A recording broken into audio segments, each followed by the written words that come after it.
Ladies and gentlemen, this is the main event of the evening. Hold one, Andre. You're not good at this. Get out. Let me tell you a personal story about Vince McMahon. You just made the list. Oh my God! Sorry, no speak English. Dummy. Goodbye and good night. Hold two, on bar. It's still real to me, damn it! Dummy. This is the worst town I've ever been in. Hold three, Lamas covered, three-handle family Gradunzel. Mamma mia! And now, Unchained.media presents the B Plus Podcast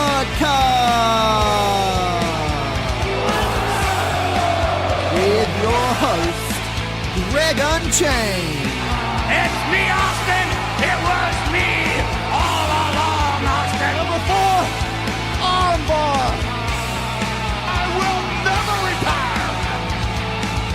I still got 200 more. I got 200 more holes to list. All right, fellow B Plus players, welcome to the B Plus Podcast. I am your host, Greg Unchained. Today is Wednesday. You know what that means. It's King of Sports Day. It's time for us to talk everything involved in the King of Sports universe, which is, of course, New Japan Pro Wrestling and its adjacent companies, Ring of Honor, REV Pro in the UK, and CMLL in Mexico. Joining me, as ever, to talk about all these wonderful wrestling promotions, Big Boy Mikey. How are you, Big Boy? Good, buddy, good. Tired still. 24 hours removed from a hell of a night, but yeah, still tired. Yeah, so World Series Wrestling. We did a whole podcast about it. People can go back in the archives and listen. It came out on Tuesday, and we're going to touch on it again later on in the show. But let's dive straight in to Ring of Honor. We've got a lot of Ring of Honor to talk about this week because I wasn't here last week, and I'm kind of more the Ring of Honor guy than you. Safe to say? Yeah, to be fair, because unfortunately Ring of Honor just loses out to a lot of promotions with me. I'm falling in love with a few other promotions, and unfortunately Ring of Honor is the one that sort of feeling the chop on the old big boy watch list. But look, I still try to keep up to date with it because I know Ring of Honor is very important in the world of New Japan and even CMLL at times. So and REV Pro. So yeah, I try to keep up with what's going on, and obviously with the names that they have, it's too hard not to know what's going on, and I always try to catch as much as I can. But yeah, like you said, like you're the Ring of Honor guy. We all have our thing. Yeah. Well, I mean, you have a lot of things, and to be fair, so do I. We watch a lot of wrestling, and I can completely understand Ring of Honor being the first to go, if need be. Yeah. I can completely understand that. There's really, at the moment, nothing separating them as super special, unfortunately. No. So I completely understand why you would get to that. But let's you skipped over last week's Ring of Honor TV results, so let's go over last week's Ring of Honor TV, and then we'll dive into this week's. So the Kingdom attacked Dalton Castle to open the show and the boys, and they hit a 3-man concerto on Dalton Castle. Then Marty Scurll got the win over Hurricane in a street fight with a super kick to a mouthful of tacks, followed by a graduation. I always love when they put the tacks in their mouth and do the super kick. It's one of my favorite spots in street fights. Yeah. And then we got Scorpio Sky and Frankie Kazarian winning the tag team titles in a shock victory in a triple threat match with the Bucks and Briscoes. It was a bit of a muddy finish. There were chairs involved in the ring and referees not knowing what's going on, but ultimately Scorpio Sky picked up the win relatively cleanly despite the confusion and muddiness, if that makes sense. Yeah, okay, yeah, that makes sense, but yeah, very interesting. But we know that there's the story occurring at the moment with SCU needing to have titles by Final Battle in order to have their contracts re-upped. Yeah. Yeah? At least within kayfabe, because we also know that outside of the storylines in the actual real world, they don't seem like they're renewing. At least the main two, the Addiction, Christopher Daniels and Frankie Kazarian, they don't seem like they're re-signing. Possibly something to do with All Elite Wrestling, perhaps? Potentially, yep. But yeah, within the story, Joe Koff has given them that deadline of you have to have titles by Final Battle or we're not going to renew your contract. So now Scorpio Sky and Kazarian have tag team titles. Christopher Daniels does not, which comes into play on this week's TV. So this week's TV, once again, we start off with the Kingdom. This time it's a tag match. The Kingdom versus the Boys. It's TK, Orion, and Matt Taven representing the Kingdom. But TK is so confident in his partner that he just joins the commentary booth and doesn't bother making his way to the ring at all. Matt Taven cuts a bit of a promo, it's a standard Kingdom promo, and then takes control early. He takes out one of the boys. I think it was Boy 1. He takes out Boy 1 with the belt, his fake purple belt. Takes him out before the bell rings, and then just beats the crap out of Boy 2 for the rest of the match. Vinny, ultimately, when Boy 1 does make his return, Vinny Marseglia pulls him under the ring, releases the balloons. Taven hits the climax and gets the 3 count. Right. So, pretty standard Kingdom versus the Boys. The Boys are jobbers. That's all there is to it, really.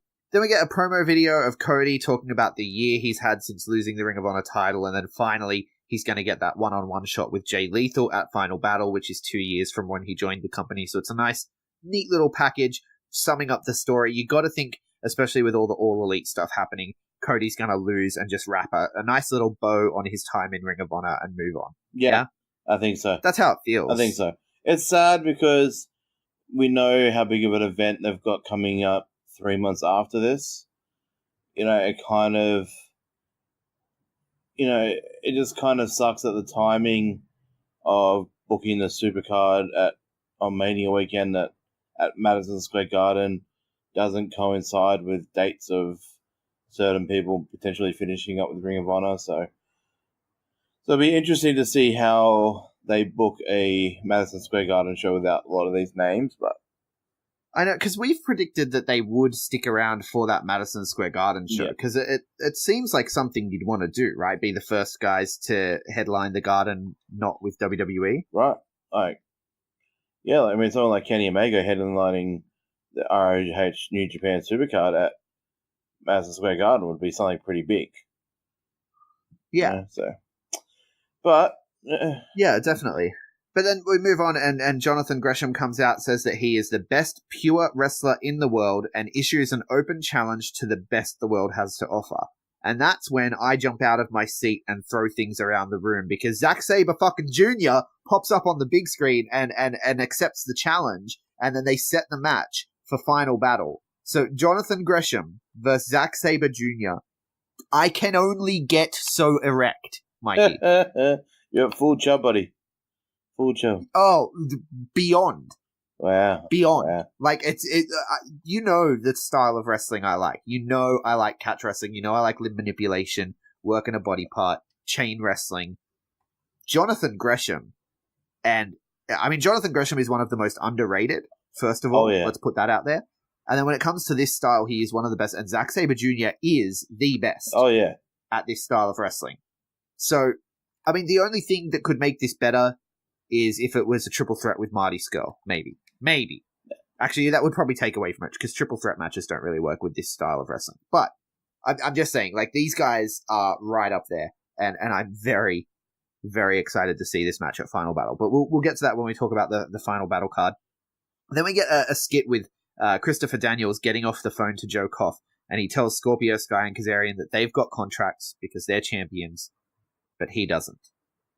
Yeah, very interesting. Interesting development. So I remember I said I predicted it's going to come right down to the wire, and they're either going to win 6-man titles or something similar at Final Battle on the last night they can, or I predicted that 2 of them would win tag titles, or 1 of them would win singles title and the others would not, and they would have to play off that dynamic for the story. And I think it's really interesting, and I like that they've gone this way, especially with Christopher Daniels being, the first ever Ring of Honor main eventer. Like, he's the guy who is associated with Ring of Honor more than any of them. And he's the one who doesn't have a contract right now. It's exciting. I like the story that they're telling. Then we have a Kelly Klein versus Jenny Rose match. This match is a couple of months in the making. They've had matches before, but this feud's been going on for a while. So Jenny chipped Kelly Klein's teeth a few months ago, like for shoot, like a stray kick chipped one of her teeth. Beautiful. And then Kelly distracted Jenny to cause a loss. Jenny attacked Kelly in Japan. There's been a lot going on with these two over the last couple of months, but it's also been very low-key. Like, it hasn't really been a focus or anything. But then when they recap it, you're like, oh wow, they have been telling this story for quite a while, haven't they? And then these two are going to fight for the last spot in a fatal 4-way at Final Battle for the Women of Honor title. Yeah, so cool. Kelly Klein gets the win with K-Power after a pretty decent match. Good back and forth. These guys have good chemistry. I don't really rate either of them too highly. Kelly Klein's okay. Jenny Rose doesn't really do anything for me, but when they're in there together, they do put on a good match. So this was a fun little match leading to a fatal 4-way at Final Battle. And then the Young Bucks take on the Briscoes for their shot at a tag title match at Final Battle. Standard Bucks versus Dem Boys match. The chairs find their way into the ring again like they did in the Triple Threat. Matt Jackson and Jay Briscoe both pick up chairs and throw them at the exact same time. So Matt Jackson throws one at Mark Briscoe, while Jay Briscoe picks up a chair and throws it at Nick Jackson at the exact same time. And so it causes a double DQ, which was brilliantly done. I very much enjoyed it, which obviously leads to SCU coming out and making the match for Final Battle a triple threat, but they're not going to do any old triple threat. It has to be a ladder war. Of course. Right? And you remember the ladder war with the Addiction and the Young Bucks from last time. Oh, yeah. Yeah. It was a brutal affair, and it's a historic match. And you got to think that this time around, because the Young Bucks won the original one. Yes, that's right. You got to think this time around the Young Bucks don't win. And once again, a nice little bow on their time in Ring of Honor. Yeah. Which, is a little more... Yes, Cody's had a very decent 2 years and has done a lot for Ring of Honor in that 2 years, but the Bucks... I know. It hurts with the Bucks a little bit more than with Cody, because the Bucks have been such a cornerstone of Ring of Honor for, 6 years, 7 years now? They've been there for quite a while now. Been there a while, yeah. So, it's bittersweet that, they end with the Ladder Wars. Ladder Wars is... Oh, sorry, they potentially ends with Battle Wars. Yeah, I was going to say, we don't know for sure that they're ending, but, I mean, look, the pay-per-view is called Final Battle. It's one of the biggest of the year. It makes sense to me, the way the stories are being told, it makes sense to me that they're kind of putting a bow on things and calling it a day, which, like I said, I really wanted them to stick around for Madison Square Garden, and they may still have things to do in New Japan. We don't know. We have no idea. Right. So, but, it's all out in the open. We know Ladder Wars is a very big thing in Ring of Honor. Some of the greatest matches in Ring of Honor history have been ladder wars. Obviously, the most famous being Kevin Steen versus El Generico, that literally I think both of them cemented their place as major stars coming out of the ladder wars match. Yeah, of course. So I think Ring of Honor do ladder matches better than any company. That's crazy to say. Impact do their sort of weird, cool, Ultimate X matches and all that sort of stuff, but Ring of Honor do ladder matches better than anyone, better than WWE and NXT. Yeah, well, I think they have more importance to them, and they're not, because they don't do them as often, and because it's sort of a pure wrestling product. It feels more special. Right, exactly. If that makes sense, yeah. So anyway, so it's going to be a triple threat ladder wars match at Final Battle, and then so next week on Ring of Honor TV, we're going to see Jeff Cobb versus Josh Woods. Interesting match. Christopher Daniels versus Kenny King, and SCU versus defending the tag titles against Guerrero Maya Jr. and Stuka Jr. So potentially they could lose the titles there and have it become a 4-way ladder wars. That'd be good. I'm a big fan of Stuka Jr. Yeah, I'm not too familiar, but I'm looking forward to seeing him next week. So we've talked a little about Final Battle, and we'll have a quick look at the Final Battle cards so far, because it takes place... I mean, we still have another podcast to do before it actually takes place. It's a couple of Fridays from now, but... It's an interesting card now. I wanted to look at some of these matches. So I talked about, obviously, Zack Sabre Jr. versus Jonathan Gresham. Very excited for that one. Matt Taven versus Dalton Castle. They're having a bit of a grudge match, of course, because Matt Taven claims he's the real champion. Dalton Castle is sort of on his path to redemption after being injured, going back towards the world title. So he's got to go through Matt Taven first. Makes a lot of sense. I'm really enjoying that story. Then we get Christopher Daniels versus Marty Scurll for the number 1 contendership. This is interesting to me. I haven't seen it set up on TV, but when I looked at the website, this is on the card, so I'm guessing this must be from the tapings, which makes it a spoiler in a way, but Christopher Daniels versus Marty Scurll for number 1 contendership is interesting because if Christopher Daniels is a number one contender coming out of Final Battle, does he get a contract, or does it hinge? Does he get like a Brock Lesnar style one match extension? How is that going to work? I'm very interested. The thing is, the one guy out of all the elite crew that I'm not sold is done is Marty. He's the one guy that I still feel like things are changing with his character outside, not just on being the elite. And like, I know that's, sometimes just a little bit of fun, but things with being the elite, things that we saw here on the weekend in World Series Wrestling, just some little things that he's doing that just kind of think like, potentially, I mean, if all elite does come about, then yes, he'll obviously be one of the first ones there. But whatever it is, however long it takes, I think Marty's going to be the one that lasts the longest without them. Yeah, well, I think that his contract is a bit longer with Ring of Honor, so he has more time to decide than these other guys do. And I think WWE will be throwing heavy money at him, and of course he has his partner in NXT, so that's a real possibility. He is definitely a little more distanced from the core group, but as well, the way they do things with being the elite, and if this all elite wrestling thing is 100% true, and they are the guys behind it, and this is what's happening in 2019, Cody and his mind is a beautiful, beautiful thing. When you watch Being the Elite, nothing is on accident. Oh, no. Nothing. No. Everything comes back into play at some point in the future, which gives me real big hope for if they have a TV show for wrestling. I'm like, this could be one of the best things ever. As a fan of episodic storytelling, as a fan of comic books, as a fan of all these things that Cody seems to just intuitively understand. Well, exactly right. And with Marty Scurll's transition and the stepping away, like even the all in and the running over time and all that stuff, that could all be worked. It could all be worked. It could all be worked. It could all be to set up this story of Marty sort of separating from the Bullet Club. Well, they're not the Bullet Club anymore. Separating from the Elite, and now he's starting to set up his own villain enterprises. And he gets Brody King involved in that. Maybe, I don't know, maybe a Joey Janela, maybe a couple of other people, right, involved in villain enterprises. And then when the time comes, when his contract does expire, he's got a group to show up with in All Elite Wrestling to counterbalance the Elite. You know what I mean? Like, because these guys can't, if they're going into a new promotion, they can't all be friends because they're going to have to fight each other. Exactly right. But yeah, it's going to be interesting times because, like you said, with the All In stuff, it's just very interesting. Like, he wasn't out there when they did the whole Sticking Together pact. But yeah, so I don't know. There's a lot of little interesting little bits and pieces. Like you said, the geniuses that, not just Cody and the Bucks are also very creative geniuses. Yeah.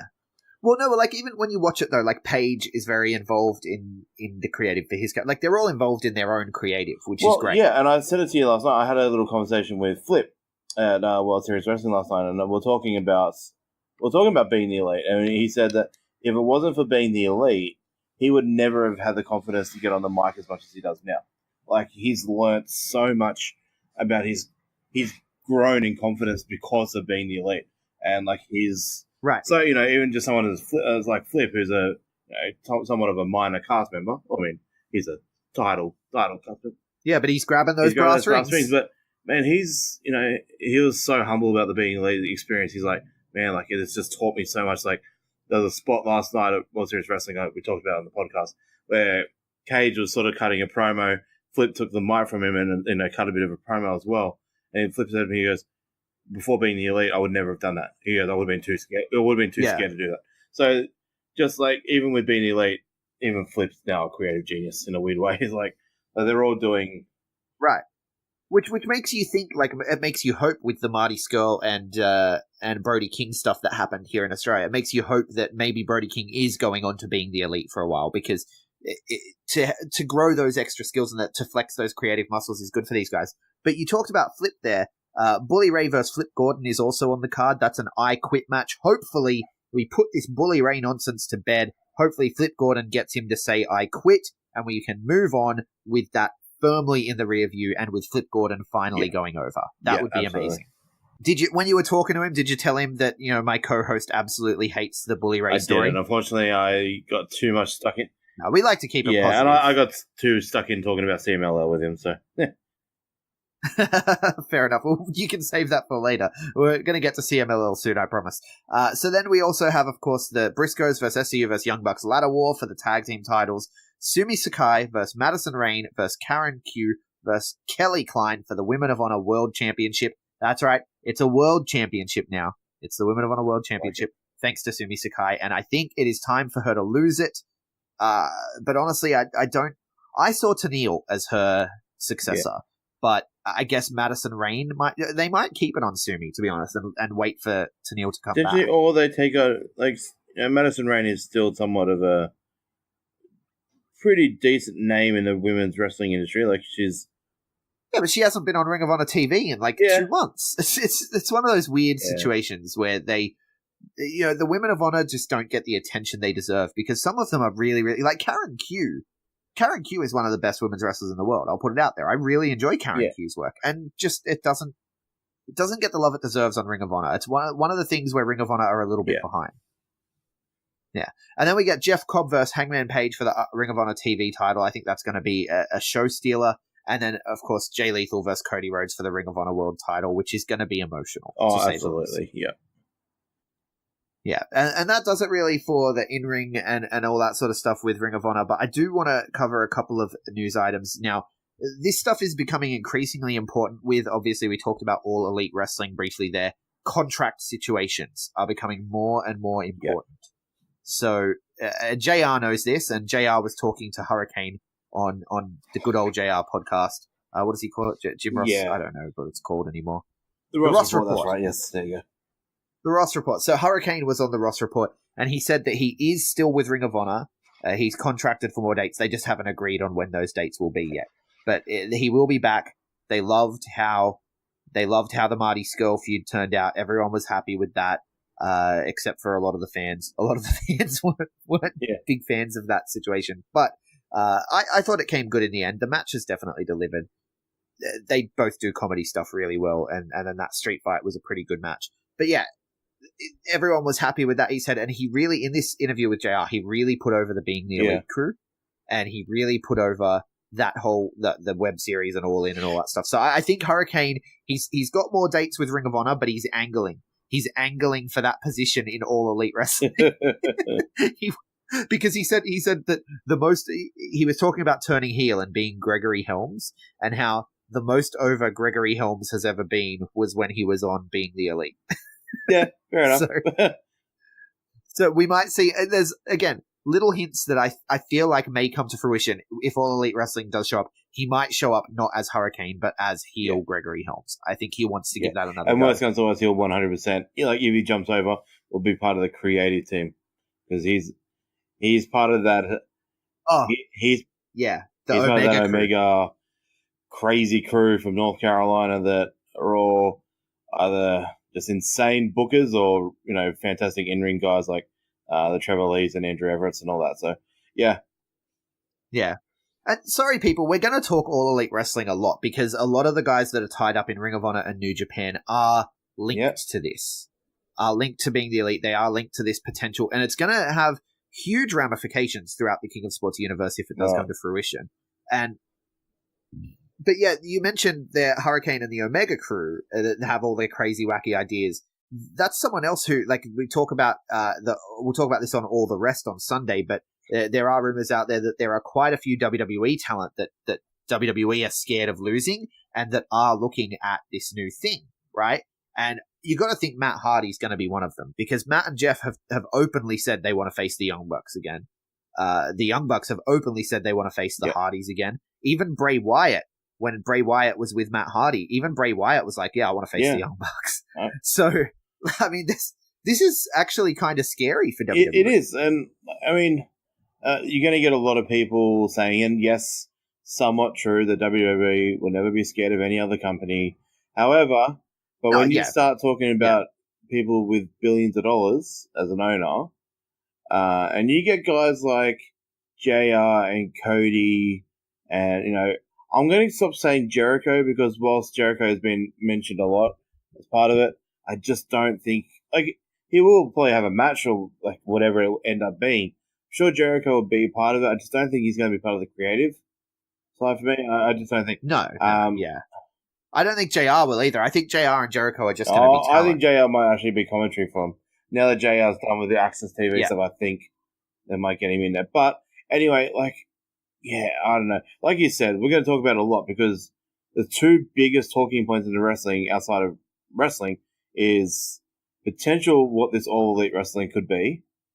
And yeah. Well, it ties. I was talking about the contract situations, right? The contract situations, like we've talked about it before. With New Japan, have been sending out feelers to people like AJ Styles, the club, Nakamura, being like, "Hey, do you want to come back? You can work less, have roughly the same money, and not have to do as many dates." Right now, imagine if All Elite Wrestling are offering that same thing, but still in the United States, where AJ can be close to his family, where the club can be close to their family, where Nakamura has moved over to the United States, and he's very deliberate in his interviews of being like, I don't think I'm going to go back to Japan because it took so much effort to move my family out here to learn English, all this stuff.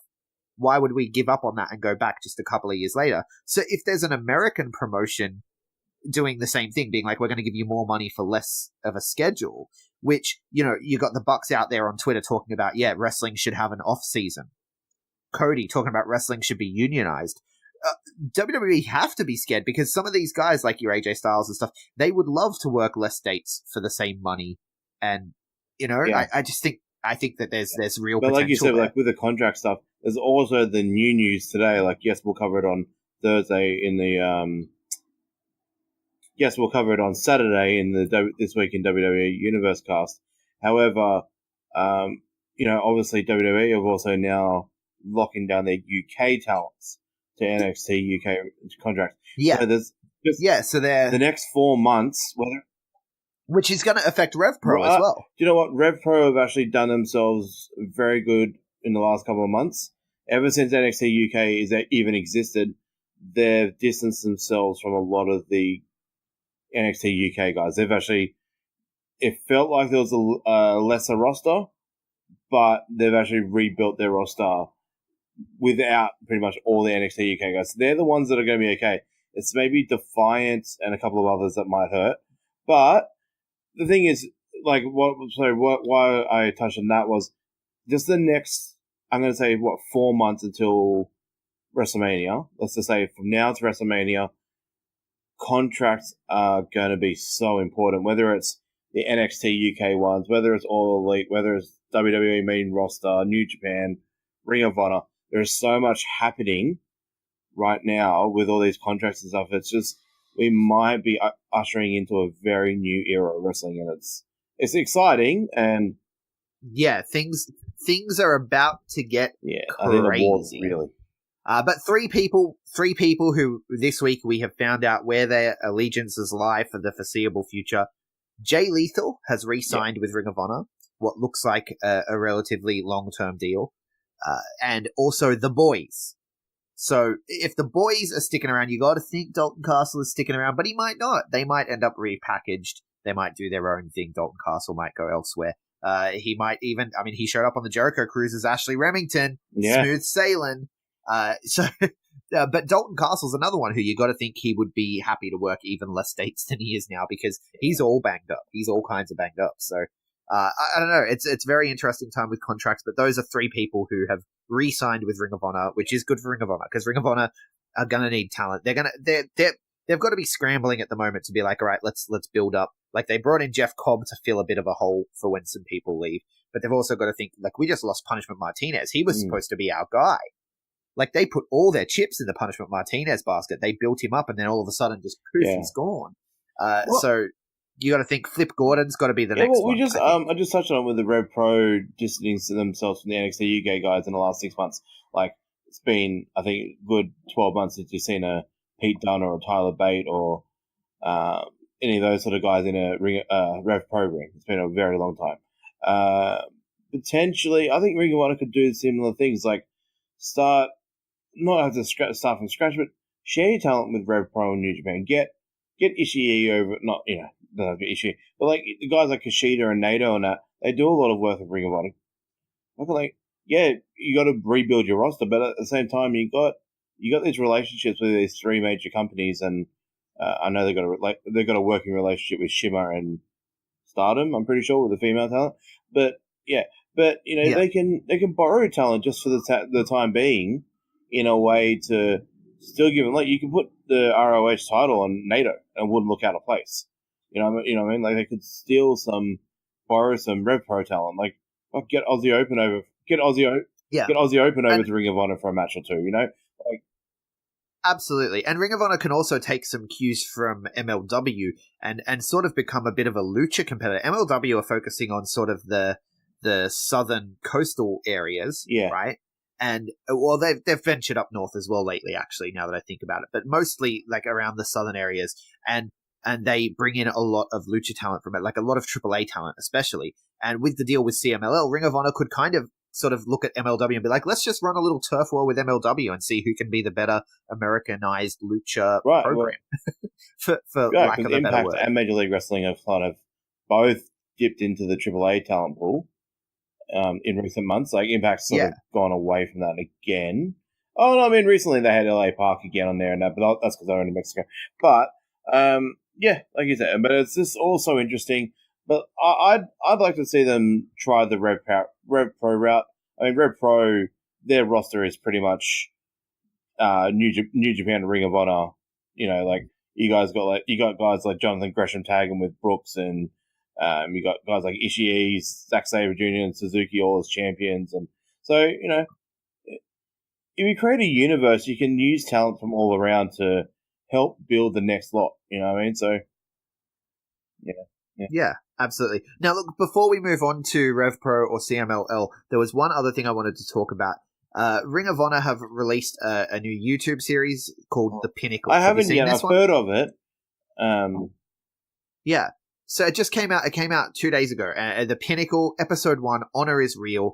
It's made by the same crew who do NWA 10 Pounds of Gold, which is interesting. So when it pops up with the credits, executive producer William Corgan and Dave Lagana, or whatever their names are, right? So Billy Corgan and Dave Lagana are Ring of Honor getting more in bed with NWA. Again, another relationship that could be very beneficial to both parties.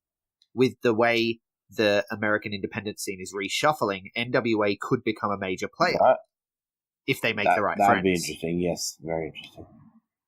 So anyway, it was a look back. They took a look back at the first Ring of Honor show. They had interviews with Ian Riccaboni, the Briscoes, Jay Lethal, clips of Joe, Steen, Nakamura, Danielson, Christopher Daniels, AJ Styles, CM Punk, and so many more. Basically, they were just talking about the company and where it's come from and being focused more on the in-ring action. And it was voiced over by Colt Cabana, which was the only thing about it that I didn't like. I thought that the production was fantastic, and I love the 10 Pounds of Gold series, but this one, it just felt a little, I don't know, I felt like the team didn't put the effort into it that they do for their own show. Shock horror. But also, Colt Cabana's voice just doesn't lend itself to an interesting, serious docudrama sort of thing. I'm used to listening to Colt Cabana's podcast where he's funny, and so his voice I associate with having a laugh. Yeah, I get that. Yeah.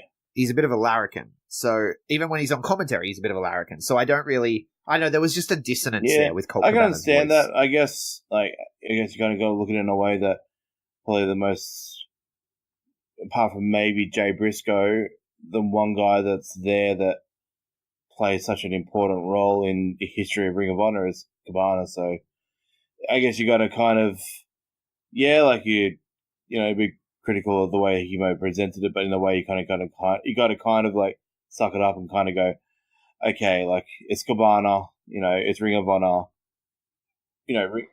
Yeah, no, I understand that. I understand that aspect. There was just a bit of a dissonance with what I feel like they were going for and what I heard. It's just a minor gripe, but I'm definitely looking forward to more of this Pinnacle series by Ring of Honor. It's the way of the future is these internet short. Even NXT are getting onto it with the Arrival, and they have the series that they're doing with Matt Riddle, which is really fantastic to watch as well. It's quick 6 to 20 minute clips that really let you into the reality of their lives and the reality of the wrestling, and it's fantastic. I really enjoy it. Yeah. Promotional consideration paid for by the following. Sorry to interrupt the podcast, B Plus players, but I just need to take a second to tell you about Threadbox. Threadbox is a subscription service for men that makes looking good easier than ever before. Just fill out a few questions to start building your style profile, and from there you will be paired with a stylist who will send you new threads once a month, so you don't have to worry about checking the stores and finding new clothes.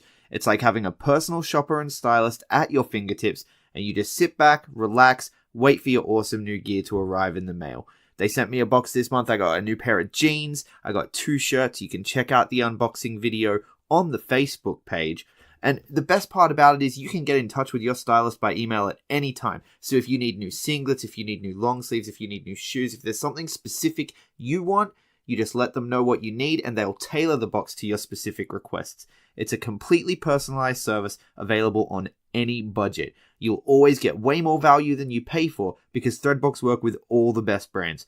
Boxes start from just $40, and if you use our code, the B+15 at checkout today, you're going to get 15% off your first box. So what are you waiting for, man? Like, if you want to look better with less effort, head to threadbox.com.au and use the code the B+15 to get your box today.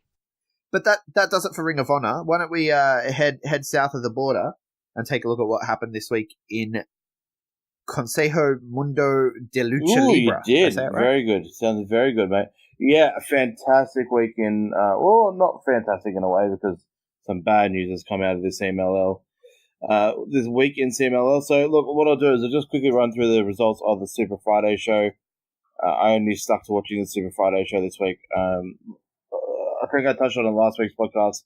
On the Tuesday, I managed to watch the Ultimate Guerrero Sanson World Title match, which actually I touched on.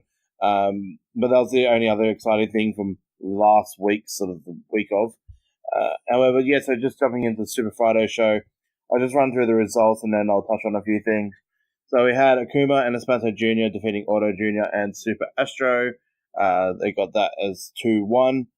Then we had the team of Los Divinos Laguneros, which is Black Panther and Blue Panther Jr. and Fuego, defeating, I don't know how they're pronouncing this, but it's EJ Del Mal, which is Okamura and Kawato-san. So Kawato-san from New Japan, Universo 2000 Jr. The Los Divinos Laguneros got the win there, 2-1.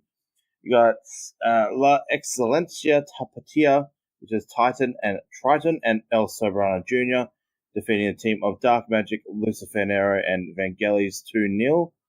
Then you had a very interesting matchup. The El Sky team, which is Mystico and Volador Jr., teaming with Caristico, as they defeated Los Hijos del Infierno, which is Efesto and Mephisto, and they tagged with Penta L0M, Pentagon Jr. for those playing at home. And they El Sky team won that 2-1.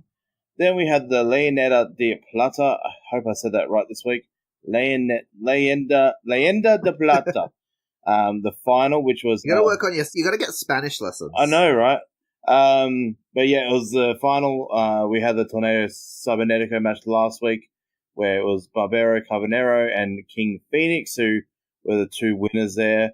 So they had their best 2 out of 3 falls match, grand final match this week, which Barbero Cavanario won, which we'll touch on what happened in that match in a minute. Then in the main event we had La Sangre Dinamita, El Cuatrero, Forestero, and Sanson teaming with Mascara Anno 2000, as they took on the team of Los Guerreros Laguneros, which is Euphoria, Gran Guerrero, Ultimate Guerrero, and their newest member for the Los Guerreros is Templario. So solid show. Everything was really good. Just the final 3 matches I want to talk about. So the El Sky team, CMLL, are definitely teasing the rivalry between Mystico and Caristico here. In real life, no joke, Caristico hates Mystico.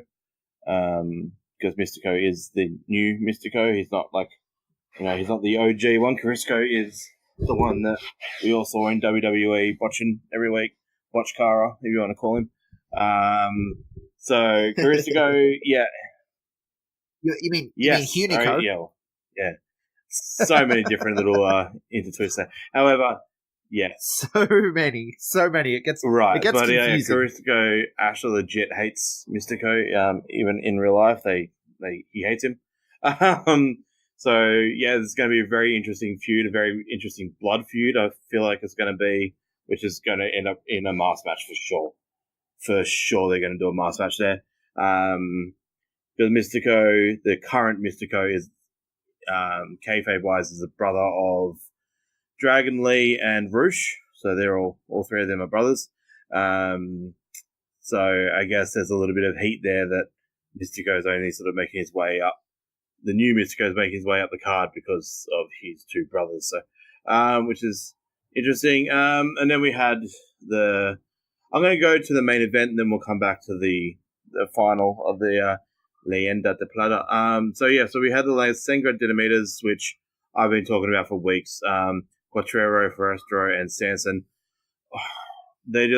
Sanson especially. Sanson's one of the most entertaining guys on CMLL roster, not named Roosh.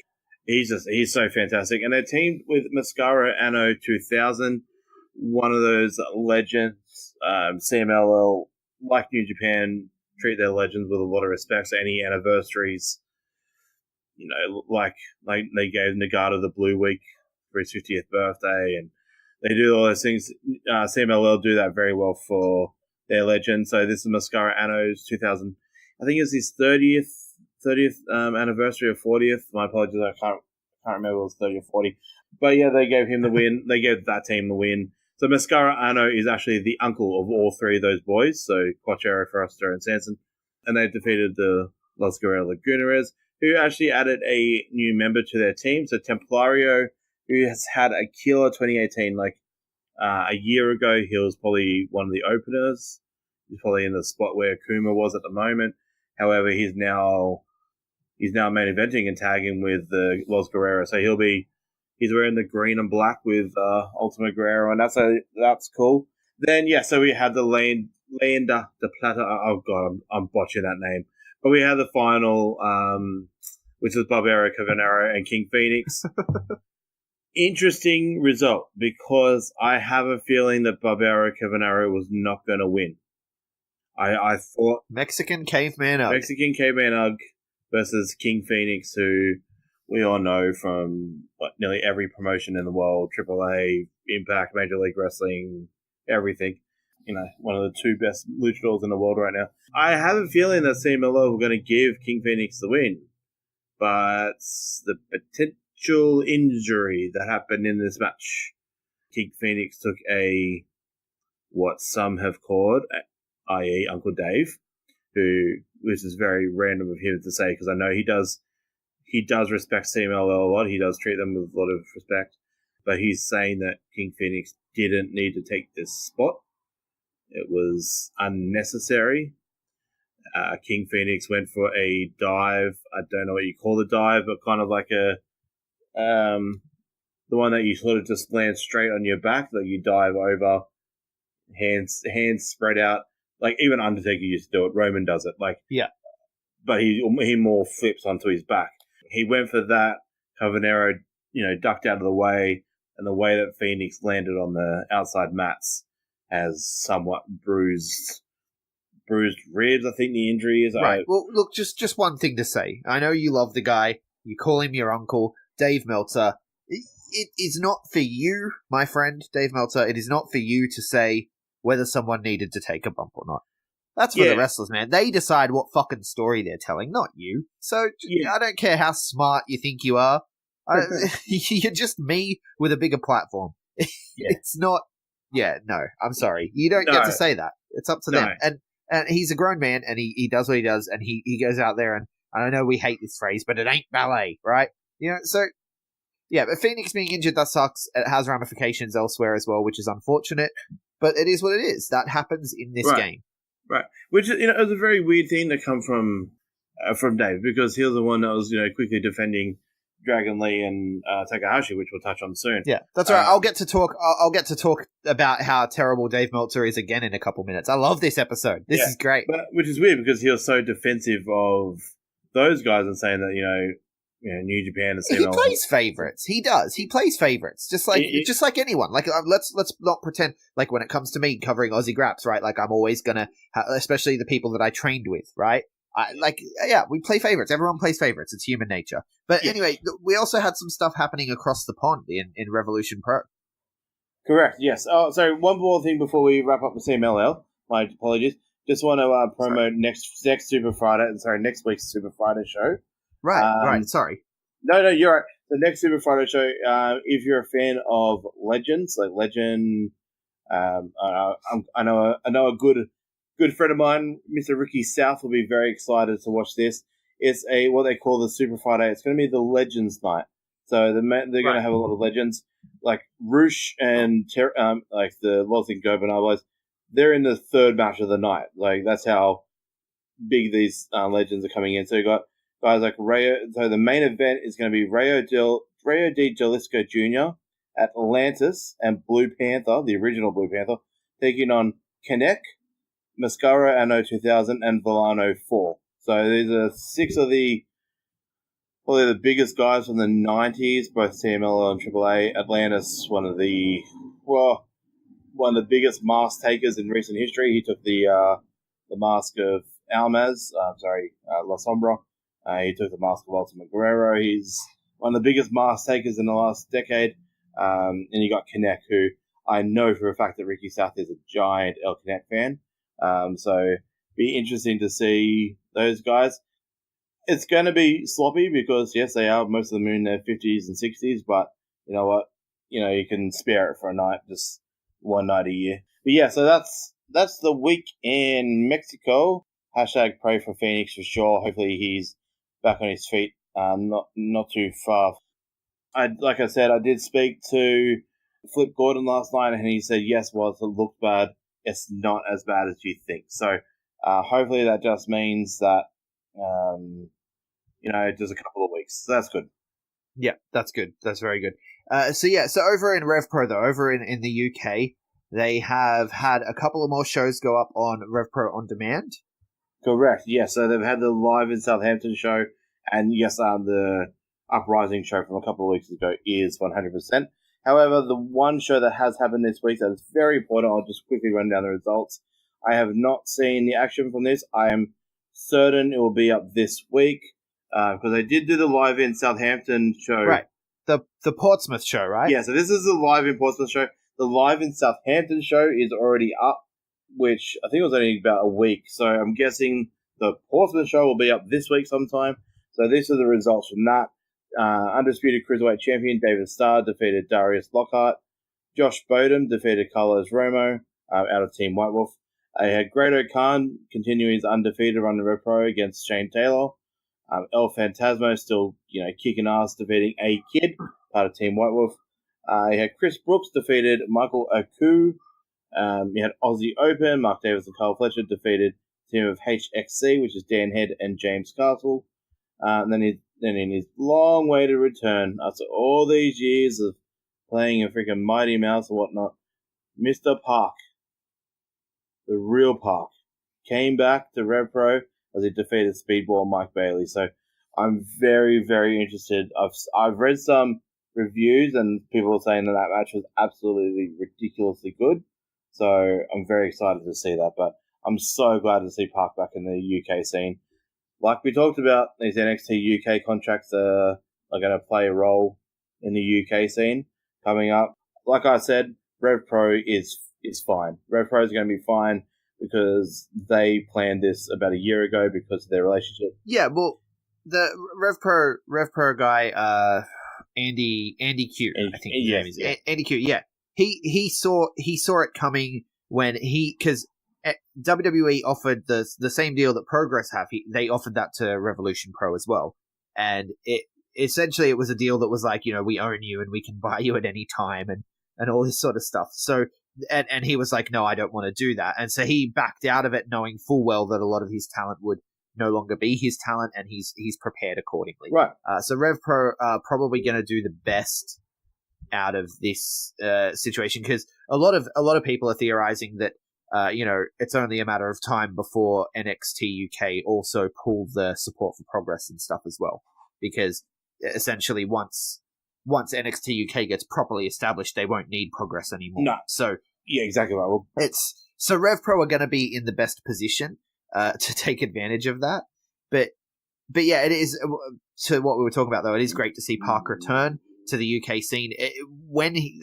He was never really a big name on the UK scene, right? He was more Japan. He went over to Japan. He made his name in Japan because it was before the UK boom. He got signed to WWE before the UK boom. Right, because him and Finn, one went to Dragon Gate and one went to New Japan in the dojo. So those two guys were the first two out of the UK island scene to really. I guess you want to count Sheamus and Barrett and those guys who went over to NXT UK, NXT UK, the FCW.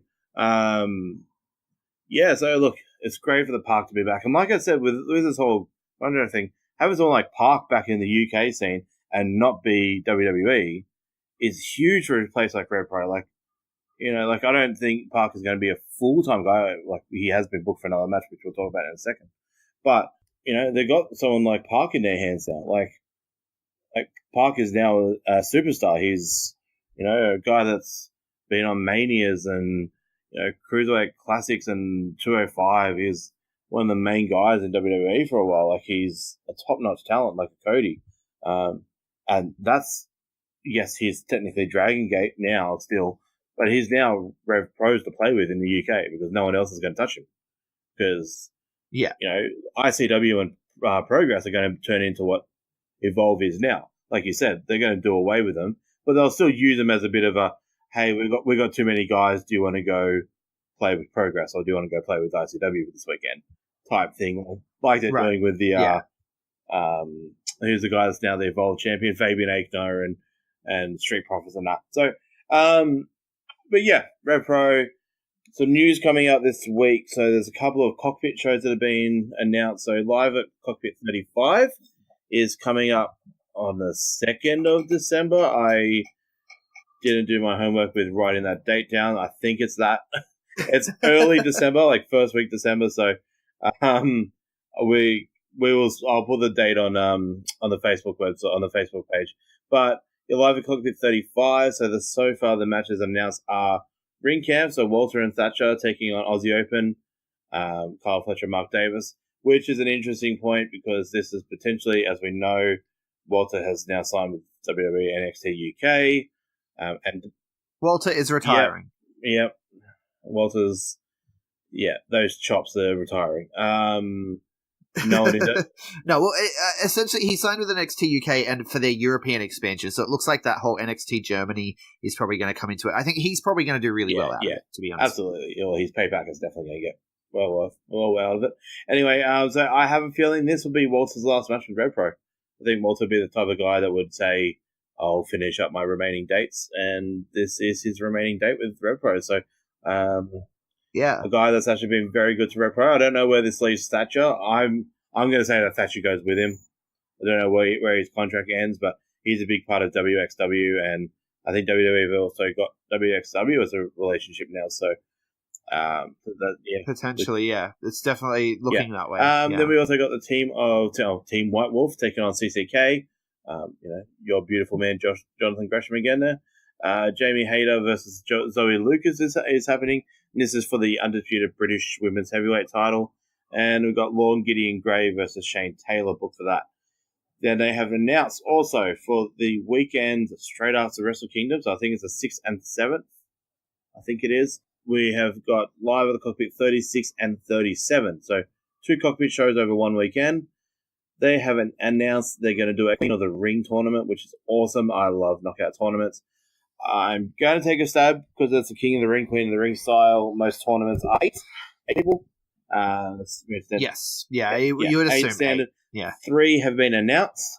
Kaylee Ray, who is a UK, stalwart there. She's been, doing. Yeah, she's actually had one of my match of the year contenders for me was Kaylee Ray versus Meiko Satomura at Pro Wrestling Eve Wrestle Queendom. So Kaylee Ray is definitely she's fantastic. Yeah.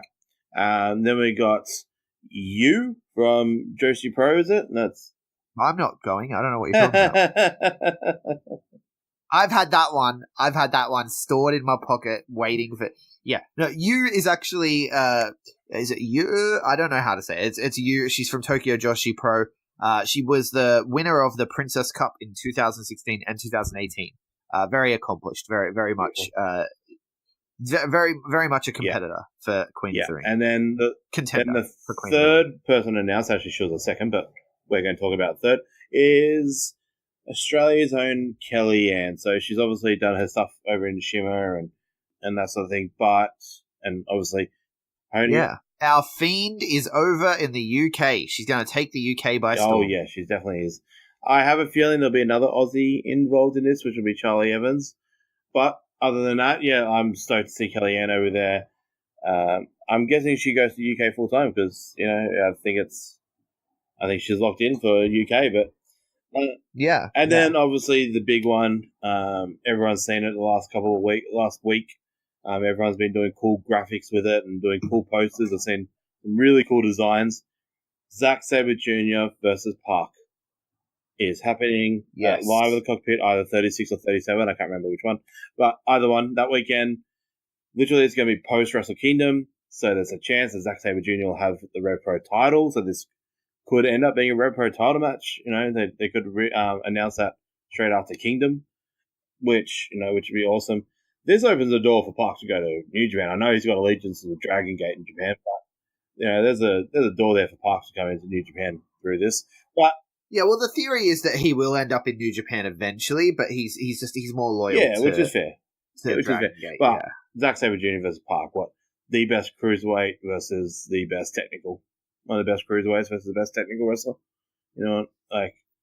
These are two UK, outside of Will Ospreay and Marty Skrull and some of the guys in NFC UK like Pete Dunne and that, these are two of the best British talents to ever come out of that bloody that whole island. So I'm so keen for this. I'm so keen for that match. Yeah, it's definitely one to watch, and you gotta hope potentially Zack Sabre Jr. is walking into this with the Rev Pro Championship. Exactly.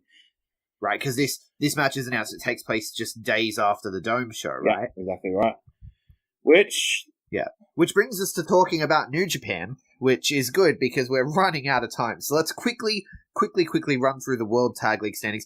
Thankfully, even though this is a King of Sportscast, there's not a lot to talk about with New Japan at the moment because they really do, unfortunately, treat their tag league like a piss break. Yeah, look, some of the matches have been really, really good. I haven't seen a single match surpass 3.5 stars in Meltzer talk. I guess for me, I was watching the Super Junior Tag League 4 weeks ago, and some of those matches were really good.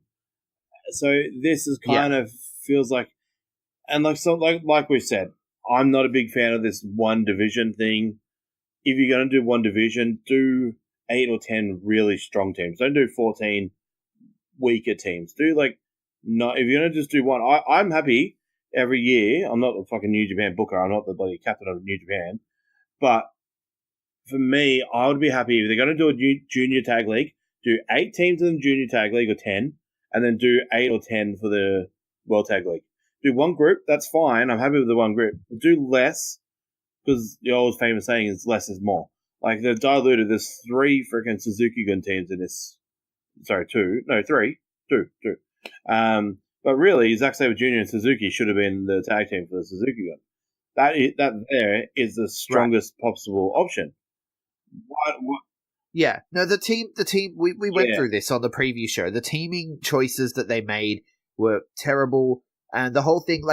I'm honestly genuinely upset when I look at the AJPW Real World Tag League and I look at the results coming out of there and the match quality, and I look at I hear people talking about how great the matches were, and I'm here because we're doing this podcast, and I am a big fan of New Japan, and they have a lot of potential with the tag league. It could have been fantastic if they just brought in a couple of imports, etc. Yeah, it would have been great. But I've been pissed off that I'm watching these tag matches and just nothing is catching my eye, nothing is drawing me in, nothing is telling a story that makes me want to watch this match. I'm constantly checking out. I'm looking at Twitter. I'm getting bored, which generally don't do in New Japan shows. So it's very it's been frustrating. It's been a frustrating couple of weeks. It has been. But look, what we'll do is we'll run through the standings. I'm not going to result. There's only 30 tag league matches this week. This is more like I've watched every match. It is more frustrating. I'm gonna be honest. I am a New Japan guy through and through, always will be. But this is 10 times harder to watch than the G1. This is very grinding. But anyway, the Super Junior Tag League was way more exciting than this has been.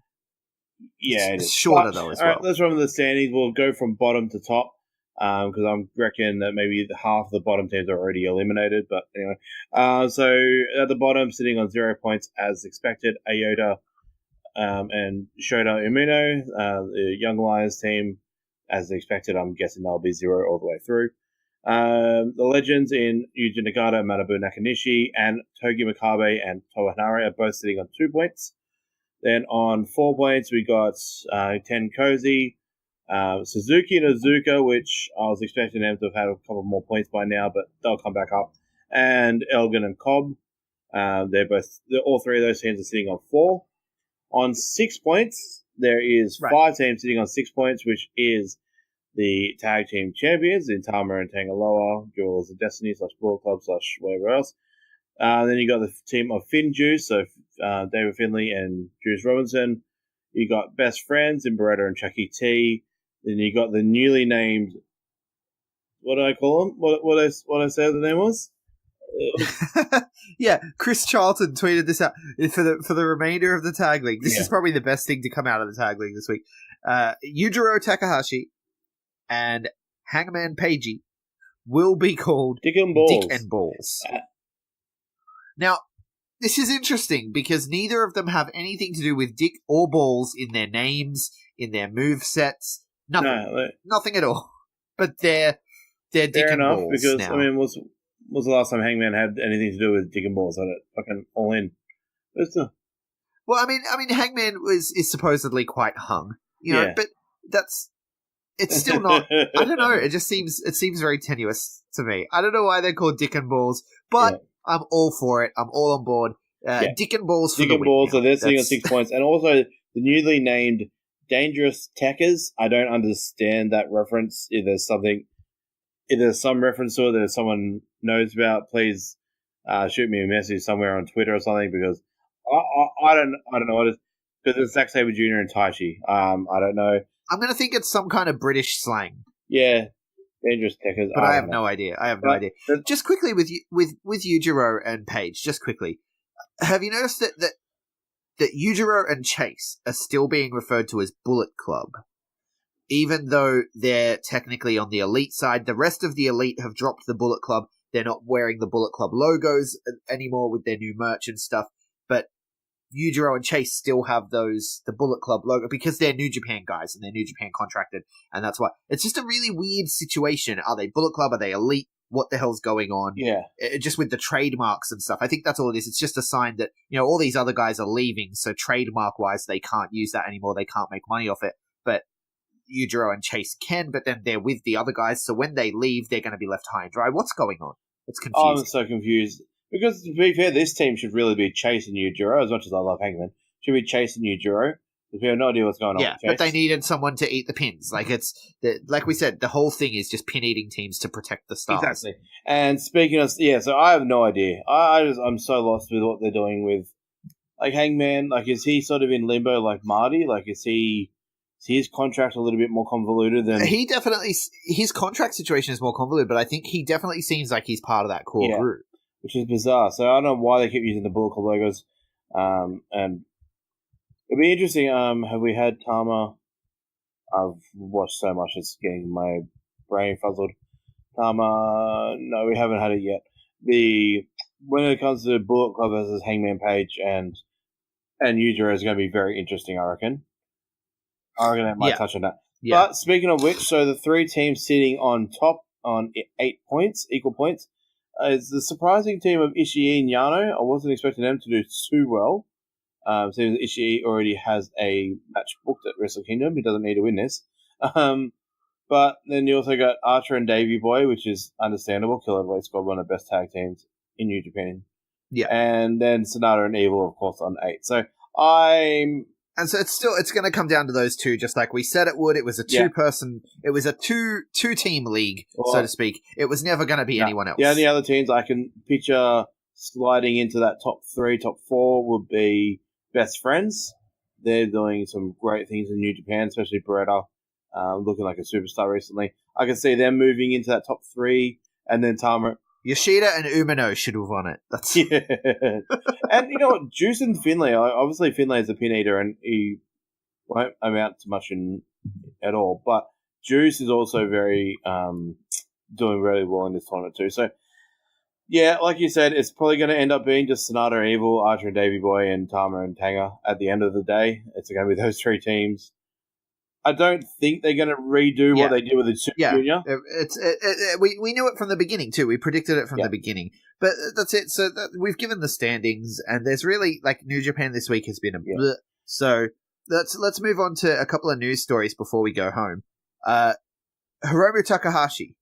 Last week we reported he's going to wrestle again. He's about 90% recovered, and now Dave Meltzer is like, no, actually that's wrong. He's not going to wrestle again. He may never wrestle again. New Japan are concerned he's never going to wrestle again. And Hiromu Takahashi is like, bro, I'm good. Yeah. So what's going on here? Is Dave Meltzer an idiot? Yes. Answered. Okay. Let's move on. No, because you know what? Yes, I know I'm always a defender of my Uncle Dave. He is one of those weird ass uncles that you try to stay away from at parties. However, look, It's hard to hear you. Your pronunciation is a little off with your tongue so firmly wedged up his ass. I was thinking about getting an Uncle Dave shirt from Pro Wrestling Tees on the weekend, but anyway, you would be fired. You would be gone off this podcast in a heartbeat if you actually paid money for a Dave Meltzer t-shirt. The only reason I didn't is because I wasn't getting it before Christmas and I wanted it for Christmas Day. But anyway, wow. But no, look, I don't. Meltzer, like I know people don't believe that he has insiders anywhere, but the one company that he would have insider with is New Japan. So maybe he is getting reports. But then again, there's like mixed reports coming out of New Japan for a lot of things. So it's not just him. Like all that stuff regarding, I think it was Tama Tonga a couple of weeks ago about the whole people not being happy in New Japan and stuff. Like people being upset with management. Like is there weird things becoming between the new CEO and like Gato and like is there weird things happening there? So is someone feeding Dave Meltzer stuff from inside the New Japan camp? I feel like half the news stories, and I think we've predicted this before. I think we've said this before. I think half the stuff is just the Bucks and whatnot passing rumors through the system to try to drive up their price. Right. Yeah. But like even All Elite Wrestling could all be a ploy, a ruse. It sounds super believable, but it could be fake, and it could just be something to drive up their big price. Time. But look, in regards to Hiromu, look, obviously I'm going to believe the words that comes out of Hiromu's mouth. Like if he believes he's fit, he's getting there, then obviously we trust him. But at the same time, his injury was quite bad. Like it wasn't just a standard neck injury. Like he was almost paralyzed. So I don't know, like. Yeah, but I mean, there have been wrestlers before that have been told they'll never walk again, and they get back in the ring. So yeah. I don't know. I think I'm really looking forward to his return because I like Hiromu a lot, and I think he's an absolute star. The junior division misses him. I for sure believe that we would be getting Hiromu versus Taiji Shimori at this Kingdom if he was fit. I firmly believe. Oh yeah, we would have. Yeah, Yoshida would have been in a nice 6-man match or something, but. I guarantee that he would have been in that title match. But anyway, it is what it is. Yeah. But speaking of Wrestle Kingdom, with that new Access TV deal, did you see the new Access TV deal they've got? Yeah, so that's, regarding Kevin Kelly coming on full-time as a Access commentator, and also, is it a weekly show that you said that they're doing live weekly? Yeah, well, they have the weekly Yeah. they have the weekly show on Access already, and it's commentated on, of course, by good old JR and Josh Barnett. They go in and they do the studio recordings for Access TV, which was great a few years ago when, around 2014 when they did the first Wrestle Kingdom live on New Japan World, and JR was on that, and it was it was really great then to have JR voicing his product because it was a familiar voice that I knew. It helped me. But now JR is a bit of a joke when commentating on New Japan, and so it's really good that they're finally putting Kevin Kelly and Don Callis on the Access TV desk. Very exciting, and the biggest part of the news is the same week as shows air, they're going to end up on Access TV. So this is huge for coverage in America. Obviously, New Japan World is worldwide. You can watch it anywhere and you can get the shows live. But for their TV, everything was behind. Like, I think the G1 final only just aired last week, 2 weeks ago, on Access TV, right? Which is why we don't cover that show, because it's just all old stuff anyway. But now they're going to be more up to date. So Access TV's on January 4th, the same day as Wrestle Kingdom 13, they're going to get the first 2 hours of Wrestle Kingdom 13. And then the next week, they're going to get the next 2 hours. And then the next week, they're going to get the last however much is left. And like recaps and what have you. And then on January 25th, they're getting New Year's Dash. So that's the same week as the New Year Dash show. February 1st, the next week, they're getting the rest of New Year's Dash. And then on February 8th, the same week as New Beginning in Sapporo, they're getting New Beginning in Sapporo. So the same week these shows happen now, they're going to end up on Access TV. And that's partially because they're using the same commentary team, right? So you don't have to wait for someone to schedule to work out and come into a studio and record new commentary. It's just good to go from the original broadcast, which is fantastic. So, yeah, really good to see. This is going to be huge for New Japan in America. It's going to increase because more people are going to be willing to watch on TV, which means potentially the Access TV ratings are going to go up, which means potentially there are more opportunities for them in the future, which is absolutely. Because then that Access TV is owned by one of the biggest billionaires in the world in Mark Cuban. So Mark Cubano, my favorite shark. I fucking love that show. Can we do a podcast on Shark TV or whatever it's called? I love that show. That's a good show. We cannot. You can, absolutely. But the last thing we want to talk about happened here in Australia. The IWGP United States Championship was defended 3 times this weekend.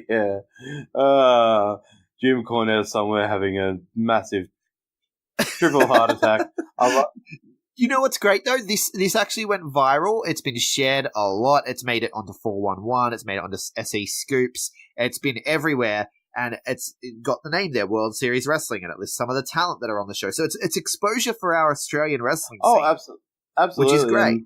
And, mind you, Cody and Joey are just the most entertaining guys, even without their wrestling gear on. They're just so super entertaining. They're just legends. Both of them are absolute legends. They just, you can tell how much they love wrestling. I mean, they flew out to another freaking country because they were committed, because fans had bought tickets to see these guys. They flew out, and even though they couldn't wrestle, they still put on title matches. One of them was a staring contest, granted. It got a Stare Forever chant, which has to be one of my favorite chants of the year. Stare Forever. That was amazing. Then, the next night, they had a 2 out of 3 falls Dwayne Paper Scissors match. Yep. Dwayne, of course, being The Rock in this situation. So, Dwayne Paper Scissors, 2 out of 3 falls. Cody won 2 straight falls. Cody, a dominant champion. Even the lollipop going in the mouth did not break the stare. In the staring contest, the lollipop went in the mouth. He did not break the stare. And Brandy Rhodes got a distraction to help him win. And then the 2 straight falls in the, and then on Monday night he did a thumb war, and he still managed to defend the title even with more lollipop shenanigans. Hats off to Cody Rhodes, the fighting champion that he is. Like, seriously, it's amazing that they did this big time. For the fans. Whether how legit it is, how legit it is, it's wrestling. I hate to break it to you, brother. It's all a work. No, talking about the he's like when he comes out and says like, dude, I've already got so much hate from New Japan over this. We've really got to stop this. Yeah, the second it hit 411, his phone starts vibrating like crazy. Absolutely. He would have been getting absolutely pounded by Gato. But no, look, super entertaining. They're such entertaining guys. Like, in his little promo at the start, he actually gave Robbie a really good, what would you call it? Like, he put Robbie over really well. He's like, he gave Robbie the rub. He gave Robbie the rub because he was talking about how Will Ospreay doesn't shut up about Robbie and how much Will loves him. So all the guys prior to the New Japan tour back in February thought that Robbie was going to be this massive dick. They thought that just Will Ospreay talking up this guy was going to amount to be nothing, and then they all just fell in love with him. So, so Cody's a massive Robbie mark now, which is fantastic. And you can see on his Twitter today, great weekend because Brandy posted about Cody spending more on the lunch for the boys all weekend than her birthday present, and then he retweeted he was like, yeah, it's for business scouting. So yeah, it's business lunches. I'm scouting. Now, let's talk about that. So we're going to bring it back. We're closing out King of Sports Universe, talking once again about All Elite Wrestling. For fuck's sake, Mikey, why'd you do it? But no, this is amazing. Like, this is going to make it to the Aussie Graps episode on Friday as well. Obviously, I'll talk about it more then. But he's scouting in Australia. Now, he's probably talking about guys like Brody King, of course, right? Guys like Marty being like, Marty, you don't want to be with Deonna. Like, she gets on your nerves anyway. You want to come with us, right? It was all those lunches, but you got to think Robbie Eagles. I know that Shazza McKenzie is a name that really impressed him. From what people have told me, he was putting her over huge when he was. And apparently, so this is from another person who attended the Sydney show. He asked Cody what he thought of Shazza and Brandy's match, and Cody was so high on Shazza. He almost said, he was like, she should totally come work. I can't say that, but she's amazing. Yeah. Right? So it sounded like he was going to say she should totally come work for us. Right? So could we see some Aussies in All Elite Wrestling? It's very exciting. I could see someone like Jonah. I could see someone like Slex, Team DK, just like in general. TMDK would make a splash. Basso, for the sure. Basso. I know the Fleets are now with the are going to be with the Vale Dojo, but they would have been two guys that would have been on their lips as well after last night. So very interesting. Very interesting. Yeah. Very interesting times indeed. And that is all that we have time for on the King of Sports Universe podcast. Thank you so much for joining me, Mikey. Why don't you tell the people where they can find you? That's bigboy_EST86. It's Twitter and Instagram. I had to think then. That was bad. I am at Greg Unchained on Twitter, at the Greg Unchained on Instagram. We collectively are the B Plus Wrestle on Twitter because wrestling wouldn't fit, and the B Plus Wrestling everywhere else. Like, share, subscribe, hit that 5-star review if you feel so inclined, and thank you so much for listening. Hold one! Arm drag! You're not done with this. Get out. Let me tell you a personal story about Vince McMahon. You just made the list! Sorry, no speak English. Dummy! Goodbye and good night! Hold two! Arm bar! This is the worst town I've ever been in. It's still real to me, damn it! Dummy! Hold three! The moss covered!